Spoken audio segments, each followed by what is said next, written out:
வெளிப்படுத்தின விசேஷம் 10ஆம் அதிகாரம். பின்பு பலமுள்ள வேறொரு தூதன் வானத்தில் இருந்து இறங்கி வர கண்டேன். மேகம் அவனை சூழ்ந்திருந்தது. அவனுடைய சிரசின் மேல் வானவில் இருந்தது. அவனுடைய முகம் சூரியனைப் போலவும் அவனுடைய கால்கள் அக்கினி ஸ்தம்பங்களைப் போலவும் இருந்தது.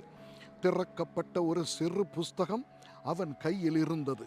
தன் வலது பாதத்தை சமுத்திரத்தின் மேலும் தன் இடது பாதத்தை பூமியின் மேலும் வைத்து சிங்கம் கர்ச்சிக்கிறது போல மகா சத்தமாய் ஆர்ப்பரித்தான்.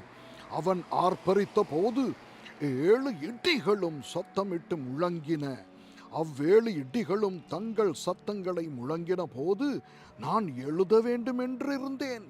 அப்பொழுது 7 இடி முழக்கங்கள் சொன்னவைகளை நீ எழுதாமல் முத்திரை போடு என்று வானத்திலிருந்து ஒரு சத்தம் உண்டாக கேட்டேன்.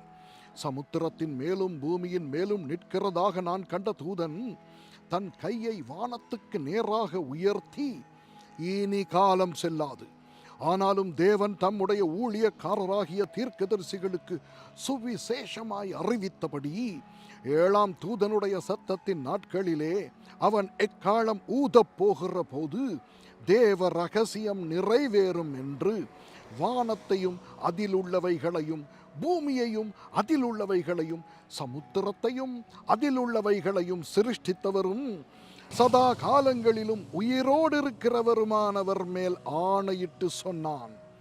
நான் வானத்திலிருந்து பிறக்க கேட்ட சத்தம் மறுபடியும் என்னுடனே பேசி, சமுத்திரத்தின் மேலும் பூமியின் மேலும் நிற்கிற தூதனுடைய கையில் இருக்கும் திறக்கப்பட்ட சிறு புஸ்தகத்தை நீ போய் வாங்கிக் கொள் என்று சொல்ல, நான் தூதனிடத்தில் போய் அந்த சிறு புஸ்தகத்தை எனக்கு தாரும் என்றேன்.